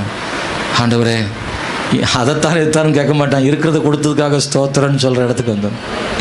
இந்த அளவுக்காவது எனக்கு கொடுத்துருக்கிறீரே. நான் வாடகை வீட்லேயே ரொம்ப நாள் இருக்கிறேனே, இந்த வீட்டிலே ரொம்ப நாள் இருக்கிறேன். இல்லை, இந்த பாதாள கோயிலுக்கு பக்கத்தில் போய் பாருங்கள், அல்லது பெரியார் பக்கம் போய் பாருங்கள். குடும்பமாக ஓரமாக உட்காந்து ஒரே துணியை விரித்து அங்கே ஒரு கூட்டம் உட்காந்துருக்கு பாருங்கள். கர்த்தர் நமக்கு இருக்க ஒரு வீடு கொடுத்துருக்கிறார், அதற்காக தேவனுக்கு ஸ்தோத்திரம். நிம்மதி சின்ன வீடாக இருந்தாலும் ஒரு வீட்டில் இருக்க தேவன் பண்ணியிருக்கிறார். காலையில் போனால் சாயங்காலம் வீட்டில் வந்து படுத்து நிம்மதியை தூங்குறதுக்கு ஒரு இடம் கொடுத்துருக்காரு. அப்படி தானே? அது இல்லை என்பதை நீங்கள் அதிகமாய் கவனிக்காமல் இருப்பதை அதிகமாய் கவனிங்கள். அது ஒரு தேவ பிள்ளைக்கு உண்மையாகவே ஆசீர்வாதமானதாக இருக்கும். ஆண்டவர் நிச்சயமாக இல்லாமையிலும் ஆசீர்வதிக்கிற தேவன் அவர். சாரிபாத் விதவை சொல்கிறா, ஒருபடி மாவும் கொஞ்சம் எண்ணெயும் தவிர வேறு ஒன்றுமே இல்லை. அவா சொன்ன இல்லை. யார் சொன்ன இல்லை? சாரிபாத் சொன்ன இல்லை. என்ன இல்லைன்னா, ஒருபடி மாவும் கொஞ்சம் எண்ணெயும் இருக்குது, அப்புறம் விறகு பொறுக்க போகிறேன், இதை தவிர வேண்ட ஒன்றுமே இல்லை, இதை தவிர வேற ஒன்றும் இல்லைன்ற அது இல்லை தான். ஸ்தோத்திரம். தீர்க்கதரிசியினுடைய புத்திரருடைய மனைவி சொல்கிறா, ஒரு குடம் எண்ணெயை தவிர அவட்ட எண்ணெய் மட்டும்தான் இருக்குது. சாரிபாத் விதவைக்கிட்ட ஒருபடி மாவும் கொஞ்சம் எண்ணெயும் தான் இருக்குது. ஆனால் இவா கிட்ட ஒரு குடம் எண்ணெய் மட்டும் இருக்குது, வேற ஒன்றும். எலியா கேட்குறாரு, உன்கிட்ட என்னமா இருக்குது எலிசா? என்கிட்ட ஒரு குடம் எண்ணெயை தவிர வேற ஒன்றும் இல்லை. சாரிபாத் விதவையை போல, தீர்க்கதரிசி புத்திரருடைய மனைவியை போல என்கிட்ட இதை தவிர வேற ஒன்றும் இல்லை, எனக்கு இல்லை அப்படின்னு நீ சொன்னாலும் உனக்கு அற்புதம் செய்ய தேவன் வல்லமையுள்ள தேவனாக இருக்கிறாரு. அன்னாள் சொல்கிறா, எனக்கு பிள்ளை இல்லை. அவள் சொல்கிறா, ஒருபடி மாவை தவிர ஒன்றும் இல்லைன்றா. இவ சொல்கிறா, உன்கிட்ட ஒருபடி மாவு இருக்கு, ஒன்றுமே இல்லைன்றா. இல்லை, ஹல்லேலூயா. அன்னாள் சொல்லலை, என்கிட்ட ஆம்பளை பிள்ளை இல்லை, பொம்பளை பிள்ளை இருக்குது, ஆம்பளை பிள்ளை இல்லை, ஒரு ஆம்பளை பிள்ளை கூட இல்லை, அப்படிலாம் சொல்லலை. எனக்கு இல்லை, ஒருபடி மாவை தவிர ஒன்றும் இல்லைன்னு, ஒன்றுமே இதை தவிர வேற ஒன்றும் இல்லை, இது தான் இருக்குன்னு நீ சொன்னாலும் சரி, எதுவுமே இல்லை எனக்கு அப்படின்னு மொட்டையாக சொன்னாலும் சரி, அதிலும் உதவி செய்வார், இதிலும் உதவி செய்வார். ஒருபடி மாவை தவிர ஒன்றுமில்லை என்று சொன்னாலே அவளுக்கும் கர்த்தர் உதவி செய்தார். பஞ்சம் தீரு வரைக்கும் அவளுக்கு மாவும் எண்ணெயும் குறையாமல் கர்த்தர் கொடுத்தார். எனக்கு பிள்ளையே இல்லை என்ற அன்னாளுக்கு தேவன் ஆண்டவர் பிள்ளையை கொடுத்து அவளை ஆசீர்வதித்தார். ஸ்தோத்திரம். இல்லாமையில் உதவி செய்கிற தேவன் நம்முடைய தேவனாக இருக்கிறார். ஆமென், ஹல்லேலூயா. மூணாவது நான் ஒன்று சொல்லணும், நமக்கு நேரம் வேகமாய் போய் கொண்டிருக்கு. இருப்பதில் தேவ ஆசீர்வாதம். நீங்கள் கேட்கலாம், இயலாமையில் ஆசீர்வாதம் தேவை, இல்லாமையில் ஆசீர்வாதம் தேவை, இருக்கிறதுல என்ன ஆசீர்வாதம்? அதான் இருக்க, இன்னும் என்ன ஆசீர்வாதம் அப்படின்னு நினைக்கிறீங்களா? இல்லை, இருக்கிறதுலையும் ஆசீர்வாதம் வேணும். ஏன் தெரியுமா? இருக்கிறது இல்லாமல் போகிற அம்மா பார்த்துக்குது. இருக்குன்றது யாரும் நிரந்தரமே, இன்னைக்கு இருக்கிறது நாளைக்கு இருக்குமா நமக்கே தெரியாது. இன்னைக்கு தேவன் கொடுத்தது நமக்கு நிரந்தரமாக நிற்கணும், அது ஆசீர்வாதமாக இருக்கணும். ஸ்தோத்திரம். அன்பான தேவனுடைய பிள்ளைகளை, ஆண்டவர் சொல்ல, கானானின் ஆசீர்வாதம் என்ன? இயலாமையில் உன்னை ஆசீர்வதித்தார், இல்லாமையிலும் ஆசீர்வதித்தார். உனக்கு வீடுன்னு ஒன்று இல்லை, உனக்கு வீட்டை ஆண்டவர் தந்தார். இஸ்ரவேல் ஜனமே, குடியிருக்க ஒரு தேசத்தை ஆண்டவர் கொடுத்தார், உனக்கு ராஜாவை கொடுத்தார், உனக்கு ஆளுமையை கர்த்தர் கொடுத்தார், உனக்கு விவசாயத்தை கர்த்தர் கொடுத்தார், நீ நிரந்தரமா தங்கியிருக்க ஒரு விலாசத்தை கொடுத்தாரு, இதெல்லாம் உனக்கு கொடுத்தாரு, இயலாமையிலும் கொடுத்தார், இல்லாமையிலும் கொடுத்தார். உனக்கு இப்ப கொடுத்துட்ட எல்லாமே, இதுலயும் உனக்கு ஒரு ஆசீர்வாதம் தர்றேன். இருக்கிறதுல உன் சத்துரு வந்து உன் தேசத்தை பட்சித்து போடாதபடிக்கு உனக்கு இருக்கிற விவசாயங்களையும் உனக்கு இருக்கிற ஆசீர்வாதங்களையும் உன் வீட்டையும் உன் காட்டையும் உன் பிள்ளைகளையும் நான் பாதுகாக்கும்படி இருக்கிறதுல உனக்கு ஆசீர்வாதம் தருவேன். அதான் ஆண்டவர் சொல்லார். அதுக்காக ஜெபம் பண்ணணும். இயலாமையில் உதவி செய்யும் என்று கேட்கிற தேவனுடைய பிள்ளையே, இல்லை அப்படின்ற இடத்துல உதவி கேட்கிற தேவனுடைய பிள்ளை, இருக்கும்போதும் கர்த்தரை மறந்துடாத. இருக்கிறது போதும், கிடைச்சிட்டு நினைச்சு விட்டுறக்கூடாது. அப்போது சொல்ல, ஆண்டவரே நீர் கொடுத்ததை எனக்கு பாதுகாத்து தாரும், இந்த நிலை எனக்கு தொடரட்டும், நீர் தந்த ஆசீர்வாதத்தில் நான் உண்மையாக இருக்க உதவி செய்யும் என்று கேட்கணும். ஹல்லேலூயா. உபாகம் 28:7 ஆமென். ஒரு வழியாய் உனக்கு எதிராக வருவார்கள், 7 வழியாய் அவர்கள் ஓடி போவார்கள். உபாகம் 33:27-29 அனாதி தேவனே உனக்கு அடைக்கலம், அவருடைய நித்திய புயங்கள் உனக்கு ஆதாரம் சொல்லப்பட்டிருக்கிறது. நீதிமொழிகள் 10:22 வாசிக்கிறோம், கர்த்தருடைய ஆசீர்வாதமே ஐஸ்வரியத்தை தரும், அதனோட வேதனையை கூட்டார். ஆசீர்வாதம்ன்றது எப்படின்னா, வேதனை இல்லாத ஆசீர்வாதம் உண்மையான ஆசீர்வாதம். சிலருக்கு எல்லாமே இருக்கும், ஆனால் அதோட வேதனையும் சேர்ந்து இருக்கும். நமக்கு எல்லாம் இருந்து வேதனையோடு கூடாது. வேதனை இல்லாத ஆசீர்வாதம் கொஞ்சமாக இருந்தாலும் பரவாயில்ல. நிறைய அள்ளி வச்சுக்கிட்டு வேதனையோடு இருக்கிறத விட கொஞ்சமாக வச்சுட்டு வேதனை இல்லாமல் இருந்தாலே பரவாயில்லன்னு நினைக்கிறேன். ஆண்டவருடைய வசனம் சொல்லுது, கர்த்தரின் ஆசீர்வாதமே ஐஸ்வரியத்தை தரும், அதனோட வேதனையை. இந்த உலகத்தில் வர ஐஸ்வர்யம் வேதனையோட இருந்தது. கர்த்தர் கொடுக்குற ஆசீர்வாதம் வேதனை இல்லாத ஆசீர்வாதம். கர்த்தர் தரும் ஆசீர்வாதம் வேதனை இல்லாத ஆசீர்வாதம். அன்பான தேவனுடைய பிள்ளைகளே, ஸ்தோத்திரம். எது ஆசீர்வாதம் தெரியுமா? நான் ஒரு 3 விஷயம் சொல்லணும். ஆபிரகாம் எவ்வளவு ஆசீர்வதிக்கப்பட்டானோ அவ்வளவு லோத்தும் ஆசீர்வதிக்கப்பட்டான். உண்மையான ஆசீர்வாதம் என்னன்றதை நீங்கள் கவனிக்கணும். பைபிளில் இருக்கு, இருவரும் ஒருமித்து குடியிருக்க முடியாமல் போச்சு. ஏன்னா ஆபிரகாமுக்கு நிறைய சொத்து, லோத்துக்கு நிறைய சொத்து, பூமி தாங்கலையாம், அவ்வளோ சொத்தாயிட்டு. ஆபிரகாம்கிட்ட என்ன இருக்குது அதெல்லாம் லோத்துட்டு இருக்குது, ரெண்டும் ஐஸ்வர்யம் இருக்குது. ஆனால் ஒரு நாள் லோத்து தனியாக போயிட்டான். ஆனால் ஆபிரகாம் தான் உண்மையாக ஆசீர்வதிக்கப்பட்டவன். ஆபிரகாமுக்கும் ஐஸ்வர்யம் இருந்துச்சு, லோத்துக்கும் ஐஸ்வர்யம் இருந்துச்சு. 2 பேரில் யார் ஆசீர்வதிக்கப்பட்டவங்க? எங்க புரியலையா? ஆபிரகாம் தான் ஆசீர்வதிக்கப்பட்டவன். ஆடு மாடு சொத்து சுகம்லாம் இருந்ததுன்னா லோத்து ஆசீர்வதிக்கப்பட்டவன் அல்ல. யாரோடு தேவன் இருக்கிறாரோ அவர்கள் தான் ஆசீர்வதிக்கப்பட்டவர்கள். ஆபிரகாமுக்கு இருக்கிற ஆடு மாடு லோத்துக்கு இருக்கலாம், ஆனால் ஆபிரகாம்கிட்ட தான் கர்த்தர் இருந்தார்.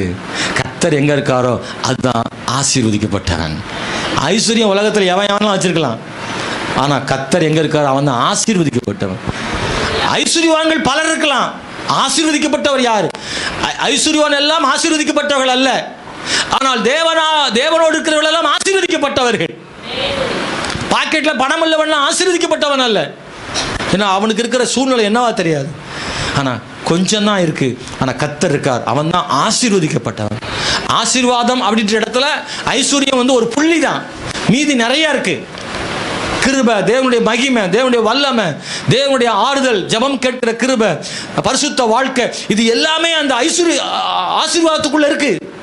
ஆனால் இந்த உலக மனிதர் என்ன செய்யறான்னா, ஆசீர்வாதத்துக்குள்ள இந்த பணத்தை மட்டும்தான் வச்சிருக்கான், ஆசீர்வாதம் நினைக்கான். அது கிடையாது. ஆபிரகாமும் லோத்துவும் நிறைய இருந்தாலும் ஆபிரகாம் மட்டும்தான் ஆசீர்வதிக்கப்பட்டவனாக இருந்தான். யாக்கோவும் ஏசாவும் ஒன்று போல் குடியிருக்க முடியாத அளவுக்கு, பூமி தாங்கக்கூடாத அளவுக்கு அவங்களோட ஆடு மாடு இருந்துச்சுன்னு பைபிள் இருக்கு. ஆதியாகமம் 36:7 இருக்கு. 2 பேரும் ஒன்னா குடியிருக்க முடியல, அதனாலதான் ஏசா தனியா பிரிஞ்சு போயிட்டான். ஆனா ஆசீர்வதிக்கப்பட்டவன் யாருன்னா யாக்கோபு தான். Praise the Lord. நான் உன்னை ஆசீர்வதிப்பேன்னு சொல்லி யாக்கோபு ஆசீர்வதிச்சார், தேவன் கொடுத்தார் எல்லாம். நீங்க நினைக்கலாம், ஆண்டவரே தகப்பை திருப்பி கொண்டு வருவோம், ஆசீர்வதிப்போம், நான் சொன்னது செய்யணும், கைவிட மாட்டேன், இதெல்லாம் சொல்லினீரு. அங்க ஒருத்தன் கிடக்கான ஏசா, அவனும் நல்லதானே இருக்கான் அப்படின்னு நினைக்கிறியா? இல்லை, நீ ஆசீர்வதிக்கப்பட்ட நீ மட்டும்தான், ஏசா கிடையாது. நீங்க நினைக்கிறீங்களா? நான் ஆண்டவர் கிடக்கேன், இப்படி தான் இருக்கேன், அவன் ஆண்டவரே தேடத்துல நல்லா இருக்கானே அப்படின்னு நினைக்கலாம். ஆசீர்வாதம்ன்றது அது அல்ல. நீ பார்க்குற கண்ணால் பார்க்குற விஷயங்கள் மட்டும் ஆசீர்வாதம் கிடையாது. இந்த நீங்கள் பைபிள் படித்து பாருங்கள், 13:35-36:7 இருக்கு. ஆனால் ஏசாவுடைய சரித்திரம் முடிந்து போனது. யாக்கோபின் ஒரு நட்சத்திரம் தோன்றினது. யாக்கோபு பேர் கடைசி வரைக்கும் வந்துட்டே இருக்குல்ல. ஆபிரகாம் பேர் கடைசி வரைக்கும் வந்துட்டே இருக்குல்ல. லோத்து ஆபிரகாம் இருந்ததில் லோத்துட்டே இருக்கலாம். ஆனால் லோத்து வாழ்க்கை முடிஞ்சு போச்சு, ஆபிரகாம் வாழ்க்கை தொடருது. யாக்கோபு ஏசாலும் வச்சிருக்கலாம். யாக்கோபு மாதிரி ஏசா நல்லா ஆசீர்வாதமா ஐஸ்வர்யமா இருக்கலாம். ஆனா ஏசா பேர் அதோட முடிஞ்சிருச்சு. ஆனா யாக்கோபு பேரு புதிய ஏற்பாட்டிலும் தொடர்கிறது. அப்படின்னா நல்ல கவனிங்க, யார் ஆசீர்வதிக்கப்பட்டவங்கன்னா தேவனோடு கூட இருக்கிறவங்க தான் ஆசீர்வதிக்கப்பட்டாங்க. ஆடு மாடோடு இருக்கிறவங்க அல்ல, தேவனோடு இருக்கிறவங்க தான் ஆசீர்வதிக்கப்பட்டவங்க. யாக்கோபே, ஏசாவை பத்தி சோர்ந்து போயிடாத. ஐயோ அவனுக்கு என்ன அவனுக்கு என்ன. ஆபிரகாமே, லோத்தை பார்த்து பயந்துராத. நானும் கர்த்தரை தேடுறேன், என்னை விட அவன் நல்லா தானே நினைச்சிடாத. எவன் இருந்துட்டு போட்டும், ஆனால் கடைசி வரைக்கும் நான் கர்த்தரை விடாமல் பச்சு கொண்டா போதும். நான் கர்த்தர் உன்னையும் ஆசீர்வதிப்பார், சந்ததி கட்டாயம் ஆசீர்வதிப்பார். தேவனுடைய பிள்ளைகளை, நித்தியமாக ஒரு வாழ்க்கை வச்சிருக்காரு. அதை பாருங்க. இந்த உலகத்தில் கிடைக்குதோ கிடைக்கலையோ, நமக்காக ஒரு நித்திய வாழ்க்கை இருக்கு. அது ஒரு பெரிய ஆசீர்வாதமான வாழ்க்கை. கண்களை மூடி ஜெபம் பண்ண போகிறோம். ஹல்லேலூயா. ஆண்டவரே, உம்மை துதிக்கிறோம். பைபிளில் இதெல்லாம் கிடைக்கணும்னா ஒரு 5 விஷயம் பைபிளில் சொல்லியிருக்கு. நமக்கு நேரம் இல்லை. புறப்பட பண்ணினதை மறந்து விடாதே, வசனத்தை விட்டு விடாதே, அந்நிய தேவைகளை பற்றி கொள்ளாதே, பிள்ளைகளுக்கு இதை போதிக்க வேண்டும், முழு இருதயத்தோடு கர்த்தரில் அன்பு கூறணும்னு சொல்லி உபாகமம் 6ஆம் அதிகாரத்திலிருந்து நீங்கள் வாசிக்கும் போது 8ஆம் அதிகாரம் வரைக்கும் அதில் சொல்லியிருக்காரு. ஆமேன். கண்களை மூடி ஜெபம். ஆண்டவரே, உம்மை துதிக்கிறோம். இயேசுவே, ஒரு முறை ஒப்பு கொடுப்போமா? ஆமேன். ஸ்தோத்திரம். ஹல்லேலூயா. இந்த ஆசீர்வாதங்களை கர்த்தர் எனக்கு தர வேண்டும். இயலாமையில் என்னை ஆசீர்வதிக்க வேண்டும், இல்லாமையில் என்னை ஆசீர்வதிக்க வேண்டும், இருப்பதிலும் அவருடைய ஆசீர்வாதம் எனக்கு தேவன். கர்த்தருக்காக என்னை ஒப்பு கொடுக்குறேன்றவங்க மாத்திரம் எழுமி நின்று ஆமென் சில வரிகளை சொல்லி கர்த்தர்கிட்ட ஜெபம் பண்ணுங்க.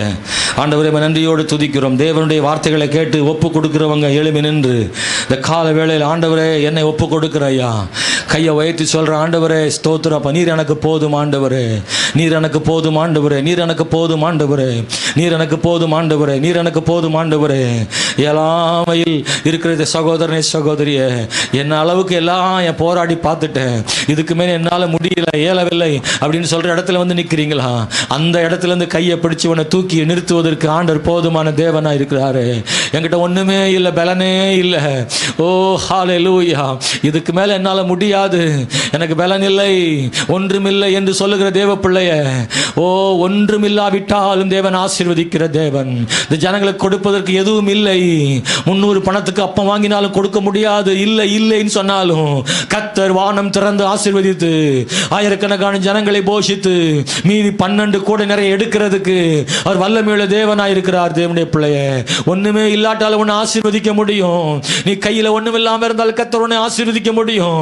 உடம்புல பலனே இல்லாம இருந்தால் கர்த்தர் உன்னை ஆசீர்வதிக்க முடியும். என் கை காலெல்லாம் சோர்ந்து போகிறது என்ன நினைக்கிறாயோ, கர்த்தர் உனக்கு உன்னத பலத்தை ஆண்டவர் தர முடியுமாகளே. இந்த மாசத்தின் கடைசி நேரத்தில் வந்திருக்கிறாய். உனக்கு ஒரு புதிய மாதத்தை புதிய வல்லமையோடு தருவார் ஆண்டவர். இந்த மாசத்தின் கடைசி நிற்கிற உன்னுடைய வாழ்வையில உனக்காக ஒரு வெளிச்சத்தை ஆண்டவர் தருவார். உனக்காக ஒரு சூரியன் உதிக்கும், உனக்காக ஒரு வழியை தேவன் திறப்பார், உனக்காக ஒரு நதியை கர்த்தர் உண்டாக்குவார். அது நீர்ப்பாய்ச்சலான தோட்டத்தை குளிர்விக்கும்படியாக தேவனாகிய கர்த்தர் உனக்காக ஒன்றை செய்ய போதுமான தேவன். நீ நம்புவாயா? நம்புவாயா? நம்புவாயா? நீ கர்த்தரை மாத்திர விசுவாசி. எனக்கு தரப்போகிற வாக்குத்தத்தம் எனக்கு கிடைக்காட்டாலும் பரவாயில்ல, நீரே என் வாக்குத்தத்தம் ஆண்டவரே, நீர் எனக்கு கிடைச்சா போதும் ஆண்டவரே. நீ தர வேண்டியது எனக்கு அட்ஜஸ்ட் பண்ணிக்கிறேன், ஆனா உண்மை அட்ஜஸ்ட் பண்ண முடியாது. நீங்க தான் எனக்கு தேவை. ஹல்லேலூயா. நீ தரப்போகிற ஆசீர்வாதத்துக்கான மாற்று எனக்கு இருக்கலாம், ஆனா உமக்கு மாற்று எனக்கு வேண்டாம். நீர் தான் எனக்கு தேவை ஆண்டவரே. அப்பா, மை ஸ்தோத்திரிக்கிறோம். இந்த கால வேளையில ஆண்டவர் இயலாமையில் நிற்கிற பிள்ளைகளுக்காகவும் இல்லாமையில் நிற்கிற பிள்ளைகளுக்காகவும் இருக்கிறதை காப்பாற்ற முடியாமல் திணறி கொண்டிருக்கிற பிள்ளைகளுக்காகவும் ஜெபிக்கிறேன். இப்படிப்பட்ட இந்த உலக வாழ்வில வனாந்தர பயணத்தில் ஆண்டவரை கானானின் நன்மைகளை கொடுப்பதற்கு நீர் போதுமானவர். வனாந்தர பயணத்தில் போகிற எங்களுக்கு கானானின் ஆசீர்வாதத்தை கொடுக்க போதுமானவர் ஆண்டவரே. நம்முடைய பிள்ளைகள் ஒவ்வொருவரையும் ஆசீர்வதித்து காத்துக்கொள்ளும். நீர் எங்களை ஆசீர்வதிக்காவிட்டால் யார் ஆசீர்வதிப்பார்கள் ஐயா? நீர் எங்களுக்கு உதவி செய்யாவிட்டால் யார் உதவி செய்யக்கூடும் ஆண்டவரே? நம்முடைய பிள்ளைகள் மேல் கிருபையாயிரும், ஆசீர்வதியும்.